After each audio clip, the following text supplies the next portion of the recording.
Okay. So welcome everybody to the April 2025 Best Missouri Hands Professional Development Workshop.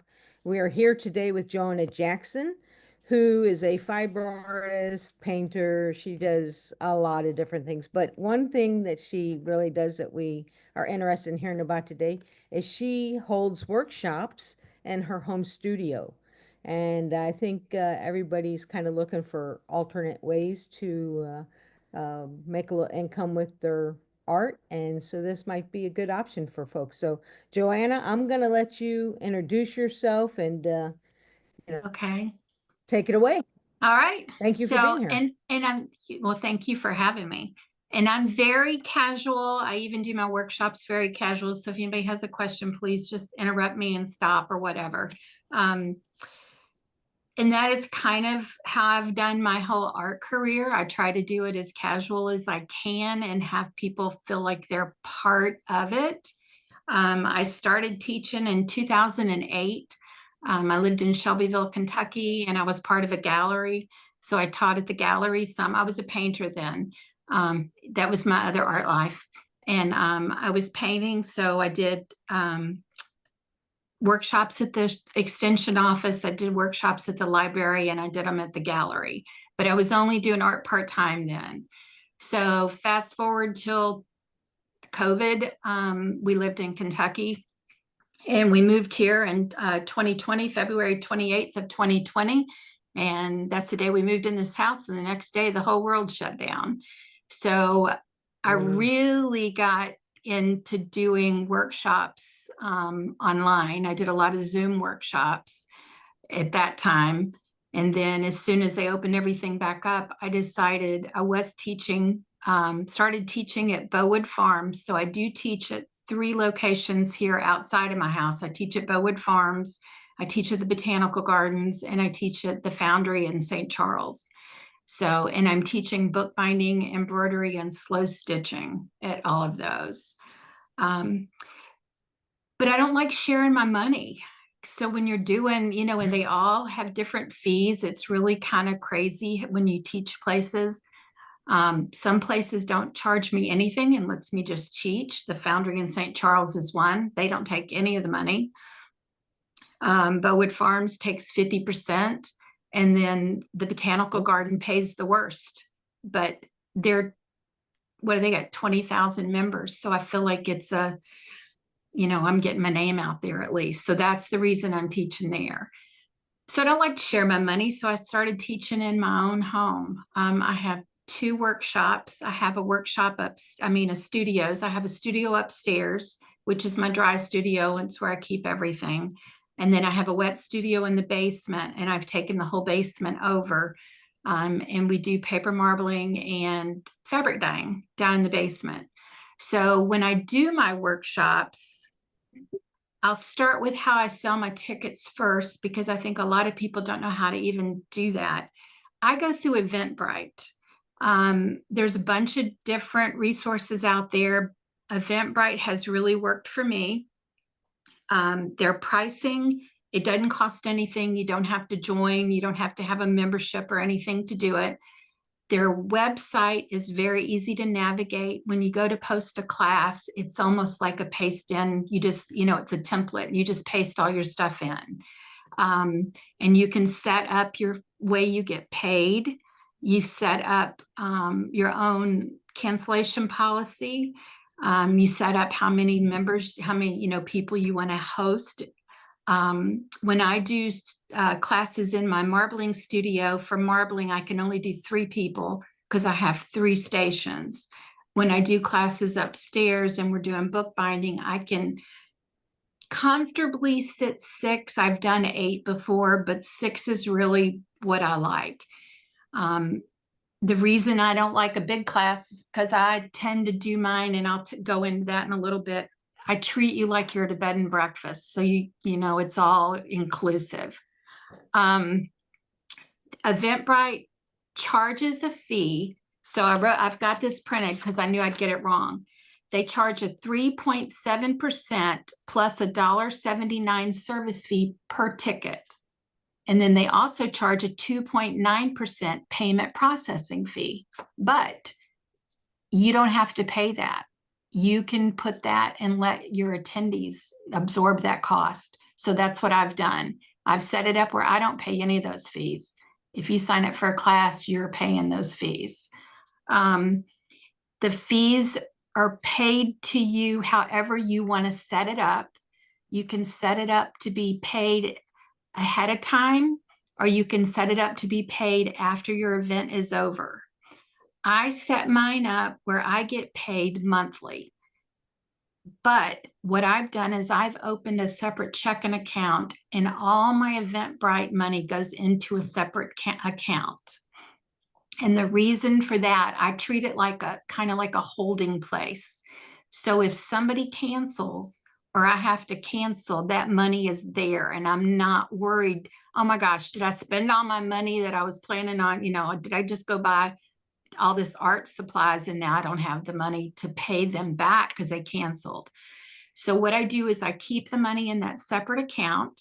And then when my event is over, I transfer that money to my working account.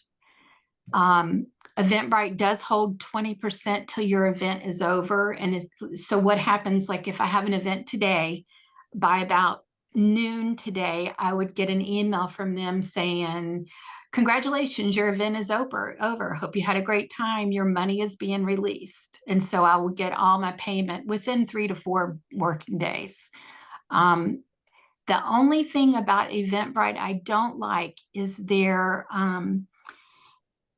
statements that they send out monthly. If you're one that likes to keep your books up monthly, like I do, I keep my Eventbrite and wait and do it December.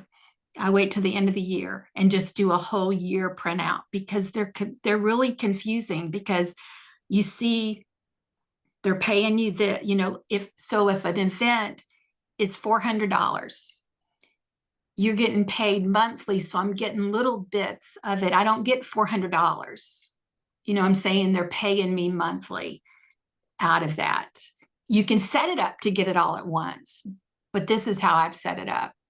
So I just print mine at the end of the year because it's too confusing to me to try to keep up. Well, did I pay this fee or did they pay that fee? And where did this come from? And how did that come from?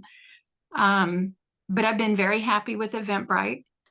And I think that's about it on Eventbrite, unless y'all have any questions. You can also set up Eventbrite to do free tickets if you're doing a free event, or if you're doing a class on Zoom, you can also sell your tickets on Eventbrite. That way, the reason I like Eventbrite, and I haven't done it through just like a PayPal or through my website or anything, is if somebody cancels, they're going through Eventbrite, and then Eventbrite is contacting me. So they're my broker, basically. They're taking care of all the problems. If a check, if somebody, their credit card's bad or whatever, Eventbrite deals with all that, not me. I've only ever had one person in the 3 years that I've been doing the classes on Eventbrite cancel. So that's, and that was why I set up a separate account, because I got caught with my pants down. I spent all my money and I'm like, oh, and then she wanted their money back, and it was $400 and something. And I'm like, man, now I got to go into the other account and get money. So that's why I do it that way. JoAnna, JoAnna, yes. I have a question. If you use it to host a free event, are you still charged No, by event? No. Okay. no. So if you do a free event, If you're there's not no charge. collecting money, correct. Yeah. Okay. In fact, when I did a couple of challenges through the COVID. I did a Rolodex challenge where everybody did a Rolodex. Someday I'll show all you. It's kind of fun. And I did a Zoom. So we were reading regularly on Zoom, and I did it all through Eventbrite. They signed up through it. I didn't charge anything for it. Okay. So, yes. I have a question too. Okay. When you were talking, if it's like a class that is a large amount of money, or let's say it was a multiple day class, or week class. Okay. Some people have it, so you pay like a certain amount of money, like the gentleman who was just at the conference with us. Uh-huh. You could either pay the one amount or you could pay in 5 months that amount. Can it set up that it can split up things, or is it pay that amount at that time? I don't know. Okay. That I don't Yes. know. Yeah, because I've never done that. Now I do multi-day events, so I do 2-day workshops, but I just charge the one fee for a 2-day workshop. So I don't know if you can split it up. There's all kinds of stuff in there where you can, set it up. Like my cancellation policy is 14 days. They can cancel 14 days before and get a full refund. But you can set it up by case, or they have to contact you to get a refund, or, you can set it up however you want.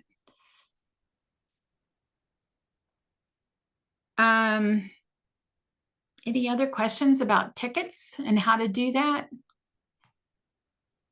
Okay. So when I do work, Can I pop in here for 1 second? absolutely. This is Barbara. I'm sorry, I Yeah. couldn't find the hand raise thing. Regarding Allison's question, in a lot of shopping carts, what you do is you create 2 different products. So one would be a pay in full and the other would be pay over time or reduced pay or whatever you want to do. I just know wanted to throw that- that in. I know that you can get, because I've gotten a couple of emails and I've never done it, where you can do discount tickets if 2 people, more than one person, you can give them so I know you can set that up. So you probably can set the other up too. Yeah. I've just never done it. I might look into that though. Yeah, because I got a couple classes that are $400 and, people right now not wanting to drop $400 in one chunk. So I may look into that. Yeah, I don't know about Eventbrite because I personally have never used it, but I know you can do that in most any other cart. I bet you can. Yeah. And I will look, I will find out and I will post it on the and website. how he had it set up, because he had it set up that A, we were supposed to get a discount, which we did, and then B, you could either do the main payment or even like payments over a certain amount of months, but even those were discounted. So it's interesting. That's just a little added something. So if it's a $500 class, then it's only going to be three classes or 4 classes, but it's technically maybe a month, then they're not just like, oh, I have to come up with, and that might make sense. Right. Yeah. So I was just curious. That's a good idea. I need to look into that myself, but I will look through my Eventbrite, all my, in my settings and everything, and I'll let y'all know what it says. So when I do a workshop in my house, like I said, I'm very laid back, I'm very casual, and I open my home up. So they just come to my house. It's almost like I've got friends coming over. Some people might not be comfortable with that, and you might want a separate entrance for people coming in. I do have a separate entrance that people could come in, but I feed you and you're at my dining room table and you're in, my kitchen. And so I don't have that. So when people come to my house, I advertise all my classes that you're going to a bed and breakfast without the bed. Because that's what I really wanted to do when I retired. I wanted to open a bed and breakfast, and we ended up in St. Louis. And so here we are. So I treat my classes like that. And when you come, I usually start my classes are all day or 2-day. Well, not true. I do have a couple of half-day classes, but I still feed you breakfast. So when you come, I always have breakfast. I always have the table set, and I set it with all my time. I collect dishes. So every time you sit at my table, breakfast, lunch, or a snack, you have a different table setting and different dishes. So I've got it all planned out. It's all stacked over on the side. This is breakfast, this is lunch, this is snack. And I change it out. Once they get started doing whatever their project is, then I can go upstairs and change everything out. So I start my day usually at 8:30. They come at 8:30, and we do 8:30 to about 9:15 would be breakfast. And usually it's a light breakfast. So a typical breakfast would be a scone or baked oatmeal, or I do like a yogurt bar. Sometimes if it's a 2-day class, I have to be a little more creative because they're here for 2 days. So I have all that out. Sometimes we have mimosas. It just depends. I kind of read the crowd, but I have it all out ready. I, have it all figured out what I'm going to do. The coffee and tea, and then they have coffee and tea all morning long. I can, have it where here's everything. Help yourself. You're here for the day. So treat it like you're here for the day. And I've not had any problems at all. I have met the most lovely people. It's amazing. So then we go in, so that would be from 8:30 to about 9:15. Then we start about 9:15 doing whatever. And it depends on if I'm doing my paper marbling in the basement, I would get them started and going, or if we're upstairs, and we stay up here till about noon.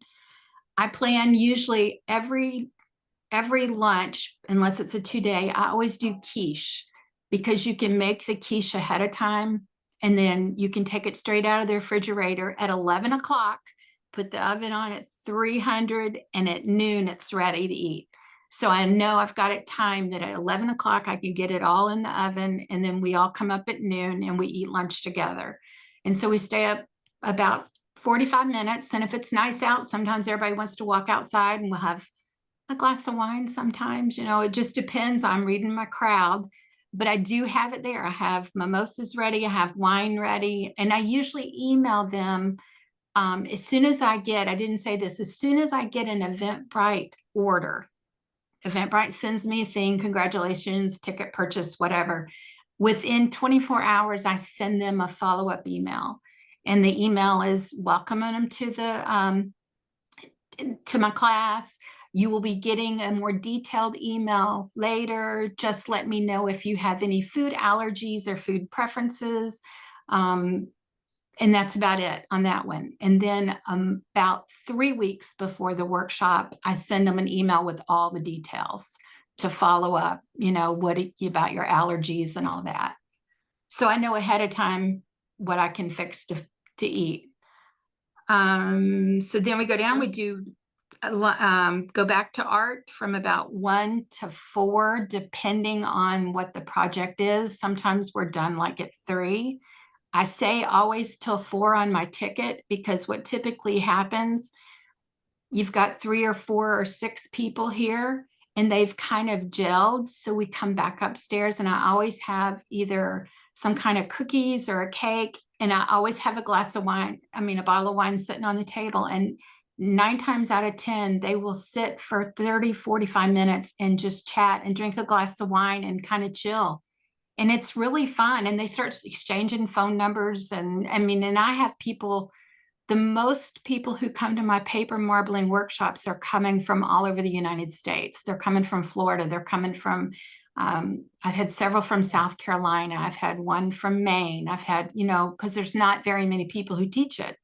So I have people that have come here and they're staying at Airbnbs around me, and they don't know anybody. So we even had one couple, a lady and her husband came and picked her up, and she was so lovely. We invited them back for dinner to our house that night. So they just stayed, came back. They went back to their bed and breakfast or their Airbnb and got cleaned up, and they came back for dinner. So it was really nice. It's just I don't know. It's fun. JoAnna, Uh-huh. JoAnna, can I interrupt you again? So, Yes. because it really does sound like an Airbnb with art to do and stuff. So, you are treating your guests like kings and queens. Right. Are you building that into the cost of your workshop? Yes. So okay. So you kind of figure out costs for your food and stuff that you'll be. I do. And I kind of have in my head, I figured out what my supplies cost. I figure out what my food cost is. And if you do like the meals that I are doing, you can do reasonably. You can do a whole quiche. You can feed a whole group of people really cheap with quiche. And we always have a salad, and I grow all my lettuce and stuff in the backyard. So I have my own, that's not even a cost. And Trader Joe's is your friend for your wine. $3-4 for a bottle of wine. So yes. Now, when you were just saying you have people coming from the area, but then all over the United States, now I'm curious, how are you then in turn, especially by it being a home setting, how are you marketing it out? Are you just more social media? Are you doing like, how are you getting that out to the people for them to even know to come to you in a home setting versus like if I was going to start teaching at a gallery, I would do it through their website, Right. marketing, and in my own. So Right. when you're now you. So I do Facebook and Instagram, and I have an email list that I collect, and I collect my email. Anytime I go anywhere, I have an email sign up. If you buy something from me on Etsy, I'm really not supposed to, but sometimes if it's a regular purchaser, if it's just a one and done, I don't do it. But if it's somebody who's continually buying paper, marbled paper from me, I will add them to my email list. They can unsubscribe if they want. Nobody has, it's not ever been a problem. I do my email list through ConvertKit. I don't know what y'all use. It's called Kit now. And it's great if y'all don't use something like that. And it's amazing because it's so easy to do your emails. Do y'all use something like that? Constant Contact. Okay, same kind of thing. Yeah. So I send out an email. I send out a newsletter monthly. And then sometimes, like I've got a workshop coming up that I'm trying to get some butts in the chair. So I just sent out a separate newsletter just about that event. So, and I kind of have a little cheat thing. I belong to an international bookbinding group that's all over all over the world. And so I've got their Facebook group that I can also advertise on. So that helps a lot because a lot of my people who are coming for the paper marbling are bookbinders. And so they're coming from all over the United States to make paper for their books. I think that's, yeah. And it's hard. It's hard to get people to come. I mean, it's not hard to get people to come, but it's hard, the advertising, especially with me being new to St. Louis. I don't know a lot of people here. So most of my Facebook group is in Kentucky. So local people I'm not getting because I don't really know any local people. I did put up flyers I used to have flyers up at Art Mart. Now, I don't know about Dick Blick. I put flyers up at Paper Source about paper marbling. So, and they still have my flyer because the girl told me the other day it was getting ready. I needed to give her a new one. So I do some of that, as much as I can, word of mouth. Are there local paper groups here? Like most likely, like you said, you were a part of a group in Kentucky. Do you know the groups here? Because then once you get involved with some of the guilds or something like, like yeah, and then or like here it'd be best against us, but I don't know if there's I don't know if there is or not. I have not gotten, I'm just now getting my feet wet with everything here in St. Louis. I will peek around a little bit. If there is one, I'll just ship you, send you a little DM or something. Because that's curious because I see people doing books. Even a couple of galleries that I'm a part of, they are selling like bind it things, and people are working with it. So I'm curious, are they just buying from anybody? Because it would be neat to be able to say, oh, locally sourced, especially for right. I would rather buy here with an artist than going to Diplik. Yeah. And when I do the paper marbling, it's an all-day thing or a 2-day, depending if I hook a book to it, where we marble all day one day and the next day you make a book with your papers, but you end up with 25 large sheets of marbled paper. So if you start figuring out how much, I know what I sell my marbled paper for on Etsy. It's way cheaper to come and do the workshop than just to buy paper. And then you get to make what you want to make. I give you, in fact, I have photos. Kim's going to bring them up in a little bit. I teach you, if you're here all day for my workshop, So you're getting from 9 to noon. So it's 3 hours. You're getting about 6 hours of hands-on art. Out of that, maybe 15 minutes is all I am teaching you, because it's all you doing it. It's once I show you how to do one piece of paper, it's on you, and you can do any colors you want. I give you all your palette. You do whatever you want, and I'm there with you, but you're just marbling all day long. And it's fun. I mean, it's, y'all need to do it. It's fun. So, so that's about that. I have drinks available. The way I've got everything set up, so all my marbling stuff is all commercial kitchen sink set up. So that's where I got all the supplies for that. For my studio setup, my tables are from IKEA, and those ones that the legs screw off. So it's just a tabletop, and that way I can keep them in my closet. I have a closet up here and I store them in that. And then the chairs I got were from Target, and they're pretty nice folding chairs. They were not expensive, but they're padded, so they're comfortable, and they fold up and go in the closet too. So the setup, you know, I do have to rearrange my whole studio when I, you know, because my stuff all comes this way, and I set them up that way, and I have a picture of that too. I don't know. What else do y'all want to know? Let's see. You want me to bring the pictures up? Yeah, yeah, that'd be great.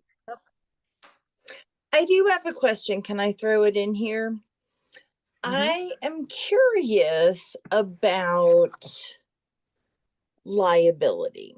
I knew somebody was going to ask And that. I mean, and this has been because I have a home studio too. And this is something that, I mean, it's one thing, like if I invite some friends over to come do it, but if it is, you know, strangers that are coming over, do you have insurance? I mean, I don't, you know, God So you have to forbid check with someone's- your policy. Our Okay. homeowners is what it covers us. Okay. And so is it, so do you have a separate business insurance? No. Or is this just your own personal homeowner's insurance? Yes, I do not have, I do have a business license. I do, you know, and I pay my taxes, you know, all that's legit, but I do not have a separate business insurance. And knock on wood, there has not been any issues with any of your classes or anything yet. None. That's probably my personal biggest hesitation to want to do anything in my house. Like I look forward to the day that I have kind of a separate studio and bathroom, you know, because it is like I don't want anyone to trip over a cat or go into the bathroom or, you know, anything like that. I know, but I don't worry about it. Okay. You can't worry about it. Life's too short. Thanks. But no, I don't have separate insurance for that. JoAnna, I have a question, because what I find with homeowners insurance is it makes a difference in how you are organized, how your business is organized, whether it is a sole proprietor or an LLC, because our insurance, because I made Quiet Imagery an LLC, then there was limitations with what my insurance would do. So I had to get separate insurance. I'm a sole proprietorship. Okay. And that's So, probably the least complicated way to go. Yeah. Yeah. And I've not had, you know, knock on wood, you know, no issue at all. I know. You So the can't. important thing is to check with your homeowners. Yes. important Yeah. thing You is have to to check with your own homeowners. policy and find out what, you know, what they'll cover. Yeah. Absolutely.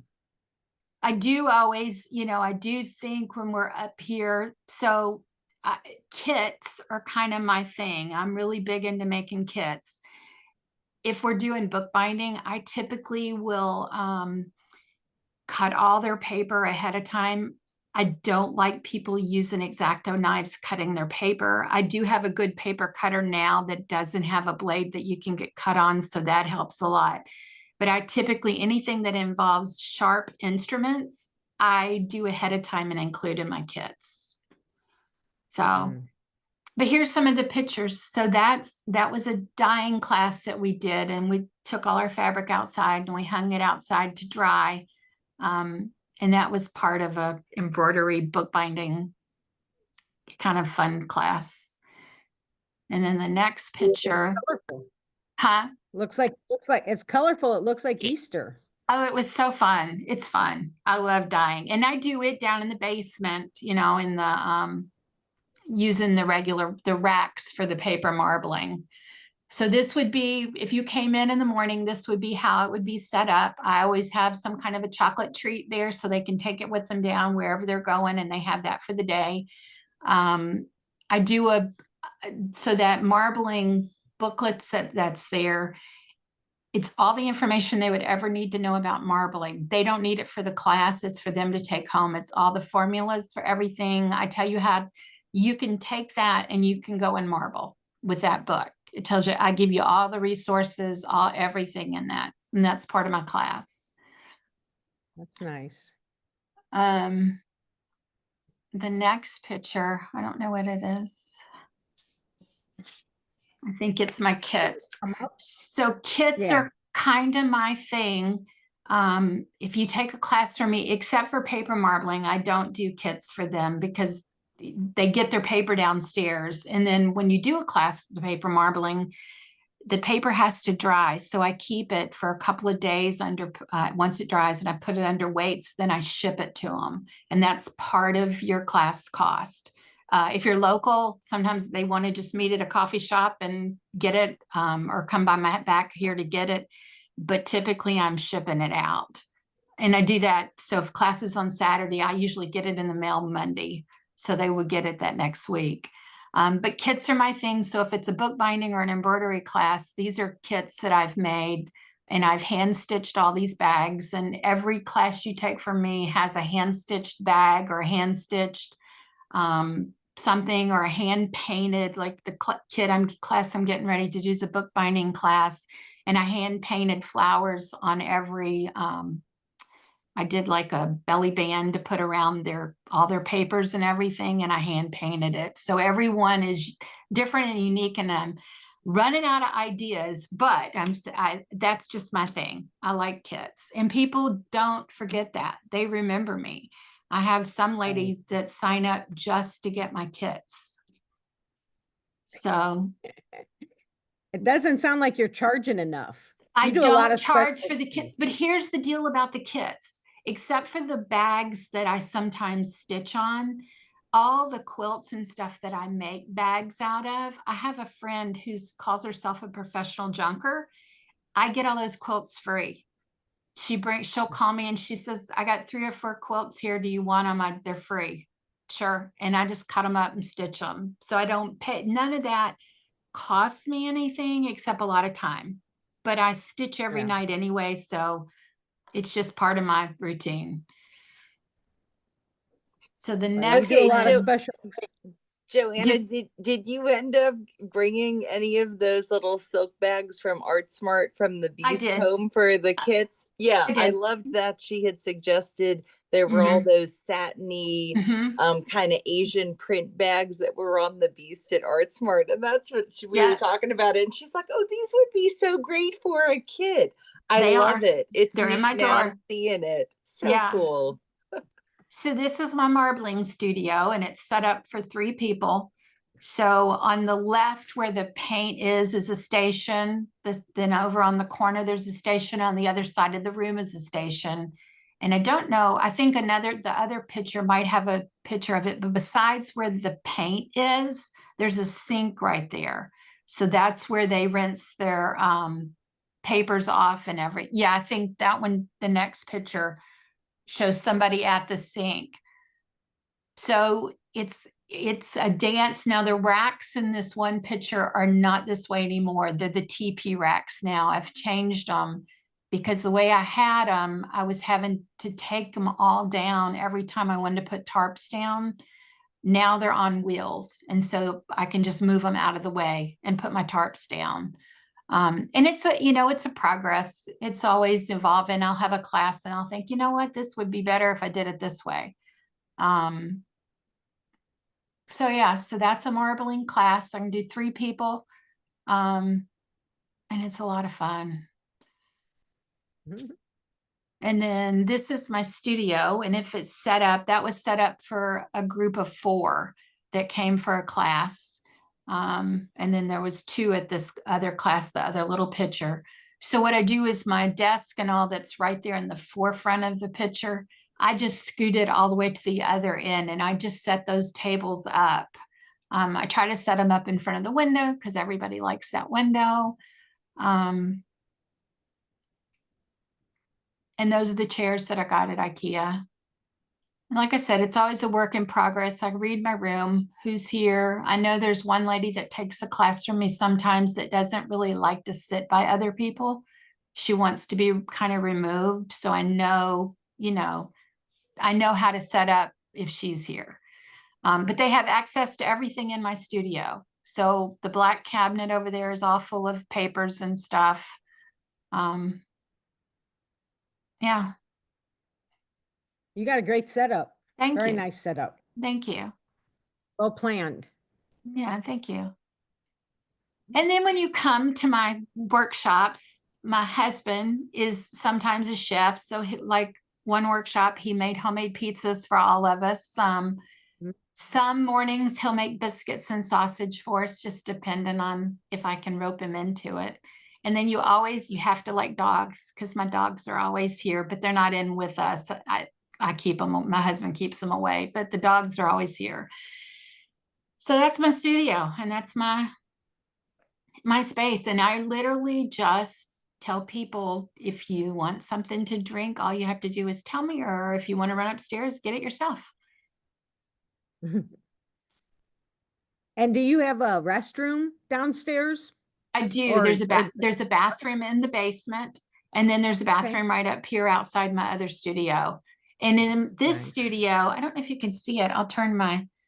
There's a sink right here now. We just put a sink in my studio right there. So if I do Okay. classes where we're doing any paper marbling or anything, we have a sink in here now, so I don't have to use the bathroom sink. So any paints or anything can go in this sink. Yeah. So, yeah. You've thought it out. Well, I've tried to, because I really hate sharing my money. When you do workshops elsewhere, I hate that you're, giving them 50% of your money and they're not doing anything but giving you a room. So I figured I got the room. Why not? And since I can't have a lot of people, I don't have to worry about parking. We do live in the city. We're in St. Louis. Any of y'all that have done Francis Park show, I live 3 doors up from the park. So I'm right here at the park. But it's not a problem with parking. So Patty, what'd you ask? Yes, I was doing workshops in Kentucky. I did them at the extension office and at the library, and I was part of an art gallery, but I was a painter then. So, and most of my workshops I did them were barn quilts. I don't know if y'all know what a barn quilt is. I taught a lot of barn quilt workshops. So they're, you paint quilt pattern on wood and mount them on the barn. They're really big in Kentucky. So we did those. I did 8x8 barn quilts, but not in the workshops. They were too big. 8 feet by 8 feet. I have to ask this question though. Now I am curious because as you were saying all the little touches and the things, and it says, it'll take up time. Is this your predominantly how you make your income, or are you doing other things? Because for a person who is either doing art fairs or galleries, because when we were talking in the beginning, it's like multiple streams of income. Right. So how do you organize your time so then in turn you're still able to do your inventory? And then if this isn't your teaching is, I mainly teach. I have an Etsy shop. But I do, I've got a ton of books over here for sale, and I don't do art shows. right now, but I do 2 or 3 large pop-ups every year where, like, we've got one Mother's Day weekend, and I'll probably sell almost all my books that weekend that I've got. So then I've got to get busy and start making books for the next one. I just manage I just know what I've got a calendar. So I know for a paper marbling workshop, I know exactly what I need to do what day. So like for a paper marbling workshop on Wednesday, I start prepping my papers. So I have to alum all. If you get 25 sheets, if I have 3 people, I'm alum them 75 sheets of paper. And then I hang them and I let them dry. And then I clean the basement. So that's Wednesday. Thursday, I go to the grocery, get all my stuff for the food. On Friday, I make all my carrageenan. I set up the basement. I get all my table settings out and everything, and I bake all day. And then Saturday is my workshop. So I know if it's a marbling workshop weekend, I'm going to be working Wednesday, Thursday, and Friday for that Saturday workshop. And it's just on my calendar. I mean, I know that. I've got it blocked off. That's what I'm doing. Yeah. That's great. Anybody have questions? Other questions? This has been very informative, JoAnna. Oh, well, good. Well, good. And I'm impressed. I want to take one of your classes just for all the other cool stuff Well, too. come and take a class. I do have a class coming up that I'm gonna solicit. June 13th and 14th, I have a new class that I've come up with, and I'm really excited about it. And it's a 2-day workshop, and it's called Pigments and Paper. And what we're going to do is, and I'm not a watercolor artist, so I'm not going to pretend to let you know that I know how to do watercolor. I play with watercolor. But we're going to make our own watercolor palette. You're going to get to make your own with the pigment. We're going to grind the pigment. You're going to make it, and you're going to make your palette. And then we're going to swatch it, because I have a swatch made for you and everything. I have little custom tins with pigment and paper already ready that I've done as part of your kit. And then the next day, we're going to make a watercolor book with hand-dyed linen as your binding. I'll get a picture. I'll get one to show you what it's like. So you're going to make a book, and it's all out of, watercolor paper. And this is what you're going to make. You get to pick your own linen, and you're going to make a book. And then we're going to play in the watercolor book some, if we have time. So first day is making all your palettes and your pigments and everything. And then second day is making a book to play with. Nice. Very nice. Well, JoAnna, And, I was just out at your website. That class is not on your website. Nothing is on my website. I will tell you that. You have to go. It's all on my link tree on social media. Okay. My website has not been updated at all. I don't hardly ever give my website out, because most of my website is painting still. I wonder if on your website where you have workshops, you should just I can go drop to the those same in. link. Yeah. Or go to the link to the same link you do on your social media, so you don't have to To my update link your tree. website. Yeah. Yeah. Oh, well, that's a good idea, because my link tree has everything on it. Because Eventbrite, that is one thing.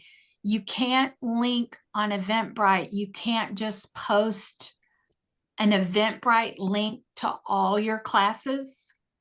You have to put a link for each individual class. Now, if you click on it, the class, it'll pull up that class. Then below it, it says, here are other classes, or here's other events that I've got listed. Does that make sense what I'm saying? But you can't just put a blanket link to Eventbrite for me. It's got to be a class. But I do I need to put that on my website. I'll put that on my list for today. Well, Yes, and I tell you what happened is my website was a Weebly website. And then when Square bought them out or took it over, it took me forever to figure out how to get back in it. Yeah. So then I got aggravated and I said, forget it. I'm not going to use it. I'll just use my social media.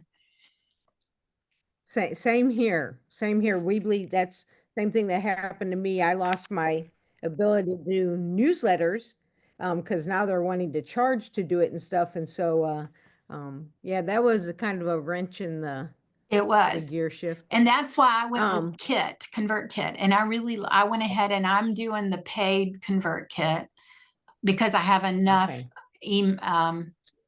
people signed up now that I had to Right. do the paid. Yeah. Now, Micah asked do you have a link to your new workshop that you got coming up? Do you have a link for it?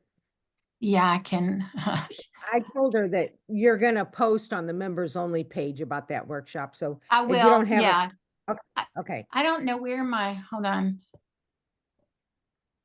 Otherwise, if you'll throw that in the chat, but also to everybody, JoAnna will be posting that on the member only page later today. So Maybe just put a link to your link tree since everything is there. Everything's on my link tree. Yeah, so just a link to your link tree. Yeah, that's easier Would said work. than done. I'm not real tech savvy, just telling y'all. That's another Well, then- reason my website is not updated. Well, then do it afterwards in the members only and just say, here's some follow-up things that people asked for. Okay. Okay. yeah. There's another question. Barb asked, how many workshops do you do in a year? Too many. I do in my home studio, I do one a month. And That's not outside bad. of my studio, so I'm teaching 3 weekends a month. I do at least one a month, either at Bowood or the Foundry, and I'm doing almost I'm doing 3 at Botanical Gardens, but I try to do 3 a month. This year I've cut it down some. I'm trying not to do as many. Last year, because what ends up happening, because I do the kits the way I do them, I spend my whole month just making kits and doing workshops, and then I'm not creating much. So this year I am trying to pull back a little. So doing workshops truly is how you make your living. Yes. You do three pop-ups a year, and Yeah. really the rest of your income is doing workshops Right. at home and then workshops. Yep. Okay, that's great. And I really That's like great. teaching. I like doing it. Mm-hmm. Yeah. Do you just curious, do you ever get men that sign up for your workshops? I do. Well, I've had several couples that have signed up for the paper marbling together. And then I have men who sign up for my embroidery workshops, and they've mainly been Okay. surgeons. I've had 3 Oh, wow. surgeons that have taken my embroidery class. One of them's taken it twice. And he says that he did, they need to keep at night. They like to do stuff to keep their hands moving and busy. So yeah. That's great. Yeah. Curious because you said that it's neat because it almost sounds like you're pulling together like 45 minutes. Everybody's still sitting there chilling and talking and exchanging numbers and things. Do you ever have it like small meetups or anything like that? That it almost becomes like hey, everybody who was a part of this, if y'all want to, do that again and then have that set up maybe as well, because that would be a whole other little niche. Like if you just take one day and everybody just bring in a project, it just seems like once you begin to like meet these people, you want to kind of keep them. And if you're such a comfortable place, which it sounds amazing. You need to come. That's why I said we were talking. I said I need, as I'm pulling this together. I said once I get the air conditioning and the heat, but maybe because I was curious when I saw the space. I kept thinking you're going to need a large space if you only want to do. Because I would only maybe want to do like 1 or 2 people, just have very small groups. Because I don't want a lot of folks. Right. I don't either. I don't want it to and I'm in St. Louis big. too as well. Yeah, I don't want it to be big. Where are you in St. Louis? Friends Park, right outside of Maplewood. Oh, well, you need to just come over one day and you can see my setup. I'm right by Francis Park. I'm right here. Okay. All right. Okay. Because I'm near Forest Park, but yeah, like right at Maplewood. Okay. Dogtown Hill. We're St. Louis Hills. Okay. So, Oh, I mean, I'm all right, literally yeah, 'cause I've 3 done the show doors. before. I Yeah. can throw a baseball to Francis Park. Okay, yep, It's I've right done there. that show a couple of times. So yep, I Okay. got an idea where you're at. Okay. Yeah. I'm Pat? curious, how many of you now want to take her workshop? Well, please do. I would love it. I would love it. And how many of you are considering doing workshops in your studios? Possibly. That's great. Pat I'll be, Burkbigler. I'll be in St. Ah. Louis in 2 weeks, so now I want to come see her studio.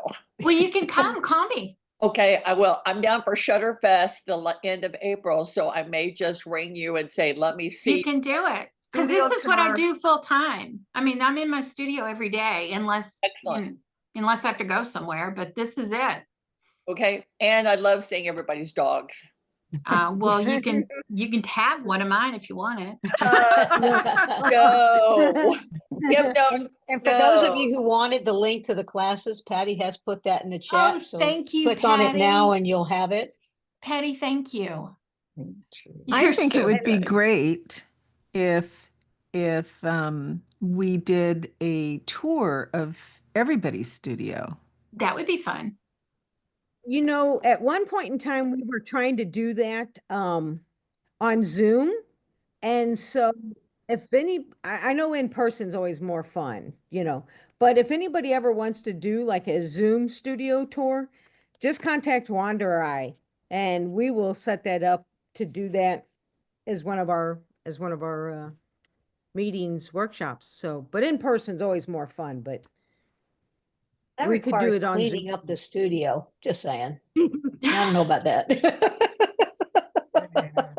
Well, maybe I should say messy studios. We want to see a real working studio, and they are never neat and tidy. I don't know. Mine, I'm one of those weird artists that I won't leave my studio a mess. I clean up before I leave for the day because I want to come into a clean space. Okay, that needs to be a class though, on its own. Okay. No, Okay. that one needs to be the class. It got to be Zoom or in person, but we all need that. How Yeah. you walk back? Yeah. And I've got everything labeled. I know where everything is. Yeah. I mean, everything has a place. I know exactly where everything goes. I know when I put it, you know, when I'm done for the day, I, you know, put it up and get it back out the next morning. That's a workshop all on its own. I will sign up for that too. I had a question for Pat Burkbigler. Yep. Pat, you were wanting to do something like this, weren't you? Were you thinking about doing a home? Yes, I'm thinking about doing home classes. The only drawback I have, well, it would have to be for people who are gourd artists already because of the tools that you need.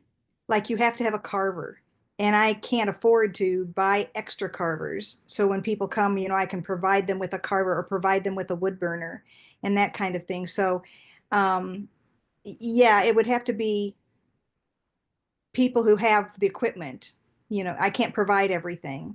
I mean, I guess I could eventually, but it would take a lot of money to set it up to have people come and do what I do.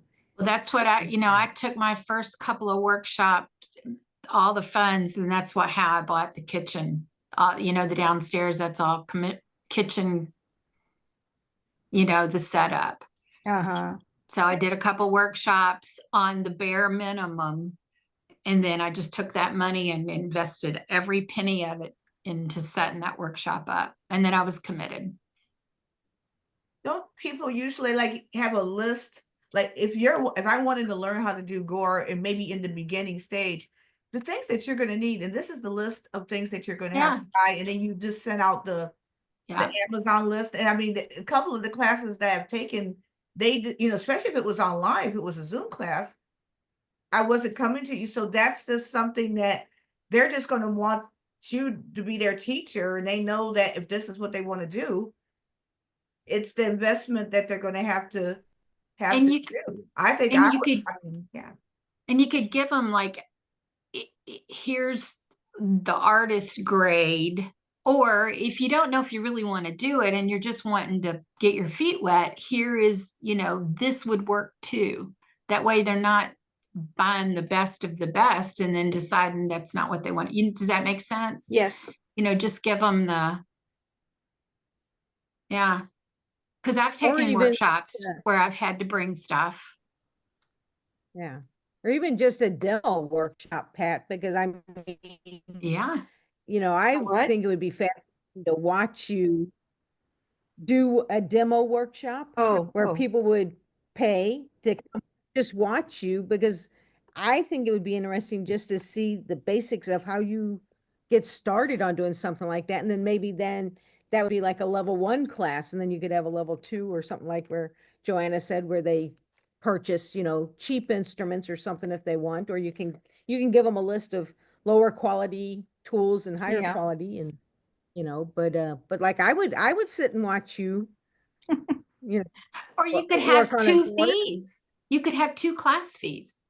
You could have one where you provide your own instruments, or this amount, and I provide them. And whatever it costs you, that's what, I'm saying? You'd be amazed how many people will sign up and say, just get them for me. I'll pay whatever. Just let me be there. Yeah. That way you have the option. One, if people want to do their own, frugal, or the other ones, and then tell them, your X amount of the class fee is $350. But if you want me to provide your supplies for you to take home with you, it's another $125, or whatever it costs. You would be surprised. I think Yeah, that's a that's the good thing. point. It would take, Because I would you have to get, can't think what you would spend for a class, Right. because you're not going to spend it because you know how to do it. You have to think these people have no clue what they're doing. They don't know what to do. They'll pay whatever because they want to learn it. So you have to think like a consumer instead of the seller. Mm-hmm. Yeah, and I'd have to get, and I know to do it, I would have to get up some inventory of, like I would have to have bits there and burrs that they could buy from me. And so I'd have to Right. make an inventory, get started with all that. And so it's a matter of committing Right. to doing it. So right now I'm teaching a couple classes at the Show Me Gourd Festival. So those people come to the festival and you just list what they need to bring with them, and the festival doesn't take a whole lot of money from your fee. But generally we don't charge a whole lot either. So Right. Well, so you need to make sure you collect those emails of all those people, yes, because they're already interested in what you do, right? yes, and they generally come with they always come with their equipment because Yeah. it's listed that this is what you have to bring. So yeah. Because at every class I have, every event I do, everything, I have an email sign up list. And the first thing I do when I walk in the door before I even unpack my stuff is I add those people to my email list. Well, and I thought this year maybe, I don't know, I'm thinking about it, at the Botanical Garden. I do the Best of Missouri Market every year. Right. I have a sheet there. Oh, Would you be absolutely. interested if this yada yada, and they could sign up and put their email on that if they were interested in Absolutely. that. So that way I could get some feedback as to whether people would even be interested in. And also, I've gained a whole lot of people on my email list by sending out a lead magnet. I do different lead magnets. So I'll do like a free embroidery pattern. I'll post it on, Facebook or Instagram if you want, this free embroidery pattern. And then they send me they have to fill out their email and everything. And that's how I'm collecting email addresses. I sent out a free PDF of a piece of paper, marbled paper, where you can print it yourself. You just people sign up for stuff to get it free. And some of those people you'll find will unsubscribe as soon as they get the free. Right. That's just part of the game.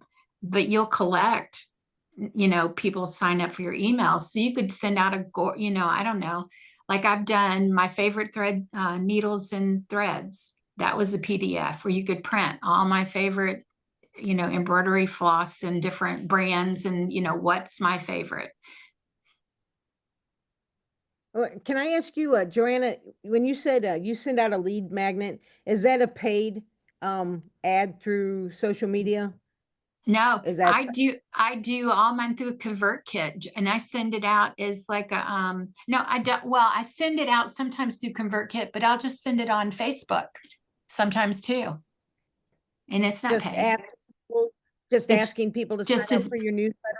Yeah, I'll say, but I don't say I'm asking them to sign up for my newsletter. I'm like, you want a free PDF of embroidered marbled paper, or you want to know what my favorite needles and threads are, and they click on it and it takes them straight to my lead magnet. But I set all that up through ConvertKit. All the lead Okay. magnets set up in ConvertKit. Yes. I'm Allison. gonna act what is a lead magnet? So it's something you're sending out free. You're giving them something free to collect their email address. An example would be at Queenie this weekend. I had people signing up for a free print. Yes. And then I do a random drawing and Yep. I notify them, but they all go on my email list. Right. Because my follow-up for the people that didn't win the free print is here is a 20% off coupon for anything in my shop. Okay. Yeah. And when I do workshops, everybody gets one of these in their kit. It's not much, but they take advantage of it. It's 10% off anything in my Etsy shop. Exactly. Just for taking my class. So everybody gets a card in their, in their kit for 10% off. A lead magnet too, and I do this for my other business, is oftentimes my lead magnets are just checklists. Yep. It doesn't have of to how be. to do something just Yep. kind of a 10,000 foot step by step. And of course, then I follow it up with, if they want the 5 foot step by step, then they sign up for the course. And in ConvertKit, you can set up, and I have to really look at it a lot. I mean, I have to really think about it because I am not tech savvy, but in ConvertKit, you can set up where a lead magnet, and then it follows up with, you can have all that set up ahead of time. So if somebody signs up for your newsletter, they'll get a thank you from you. And then, here's this and here's that. And you can set it up. You can send out 20 different ones if you wanted. It's just how you set it up. It's the automation. And Allison, you use Constant Contact, and it'll do those automations. It do the same thing. Yep. Same thing. Okay. Yeah. I'm starting to slowly venture onto my online, because I'm usually so in person, but I want to roll that back. Well, Barbara knows. I want to roll that back a little bit. So just those options of more online and more towards that area. But even kind of playing with a little bit of the Zoom, like, having a free Zoom class coming up, sign up via email, let you know when it is. And it might be you can do that through Eventbrite. That's what I was thinking, maybe like a little how-to, and that's. Yeah. So that's what I would. That's a perfect lead magnet. Yeah. It's a perfect lead magnet. Yeah. Anything you can do to get email addresses, because an email address, then you have their email. And like, I send a newsletter out every month. In my newsletter, typically I'll have something about me or my family or a trip or the garden, and then it rolls into art stuff. And then always at the very bottom, I have all my classes listed. Thank you. Yeah. Patty does an excellent newsletter, because it's the same thing. It kind of a little bit about, what she's doing, things in the one and stuff, and then her work and stuff. So I really enjoy. I don't read a lot of newsletters, but I definitely read hers. So it's fun, and it's a way to stay in touch and see what's new and stuff. So so this has motivated me, because I haven't done my newsletter in like a year and a half when Weebly and merged. And so I'm gonna put it on my list. I'm gonna join ConvertKit or Monkey Chimp or whatever that is, and MailChimp. MailChimp. And I'm gonna You start can doing do ConvertKit free. Oh. Yeah, but I have too many emails too, probably, because that's the same I looked at or something. Yeah, you know, you I've can, got because enough I email started for- off with it free. Yeah. Don't use MailChimp. That's what Okay. I've heard I too. had a horrible time with it. I had See, to. now I'm going to go the opposite way. I absolutely love MailChimp. I've had And some that's what problems with it. I started doing mine because Kim actually was the one that challenged me. I'm on year 5 now. I've been doing a monthly newsletter with MailChimp for 5 years. I mean, I'm on year 5 and it's linked to my website, which is the Weebly website through Square. I'm able to, I have my pop-up on the website that, signs up to my newsletters. I mean, I have about, I think I hit 300 newsletter subscribers now. And I send my monthly newsletter out. I absolutely love it. So, I mean, I guess. I've had the opposite experience. I do a quarterly newsletter, and I did 4 newsletters last year, and the first 2 I did were fine. The second 2, they wouldn't let me put my pictures in. I couldn't get the newsletter put together. It just gave me, and then they kept knocking me off the system, and I'd have to log back in again, and I'd do a little bit of content and they'd knock me off the system and I'd have to log back in again. It drove me nuts. So I switched to MailerLite, which is what I'm using now, and that's easy. But I may look into this ConvertKit and see what I really like it a lot. Yeah, but I'm glad you're having that experience, Patty, because boy, it was driving me, it was a hair pulling experience. That's too bad. Yeah, it was really horrible. And I even went to their customer service people to try and figure out what was going on, and nobody could help me. Oh. So it wasn't worth it. I Well, will I also will say I'm not a but- fan of MailChimp. I have a list of about 10,000. And I was going to move everybody over to MailChimp. And in the import process, it screwed up a whole bunch of things and they couldn't fix it. And they started sending out emails before I even set up anything. And I mean, it was just a mess. And they started sending me, started charging me more. It was horrible. So no, I don't use them. Okay, well, JoAnna, this has been fantastic. Oh, well, good. But before we hop off of here, I want to see if anyone else has questions while we've got JoAnna here. Is there anything, Carol wrote something? Carol put the ConvertKit link in there if you want to Oh, click okay. the link on it. Yeah, because it's called Kit now, not ConvertKit. They changed that in the Right. last 6 months. Yeah, I looked Thank it you. up and I just posted it, just a kit.com. Okay, thank you. Well, JoAnna, man, I love this. You Well, you good. did fantastic Thank you. and covered so much. And if I didn't live way out here in the country, I would think about some kind of workshops and stuff. It'd probably be about how to milk a cow, but But here's the thing, Kim, I would love to come to a workshop there just so I could walk around the farm. Yeah. There's other people Well, you like know, me. yeah, I think I need to do an artist day where artists just come out and Well, sign me up. yeah. Sign me up. Okay. All And right, Carol, when you so come to town, please call me. I will. No, we just signed up for our classes at 10 o'clock this morning. That's why I was Okay. late. And so I will, I think it'd be great. I'll just drive. I'm driving down and Okay. so I'm gonna come over. So perfect. Love this. Perfect. The timing of this was excellent so that we could touch base. Great. Okay. yep. All right, everybody.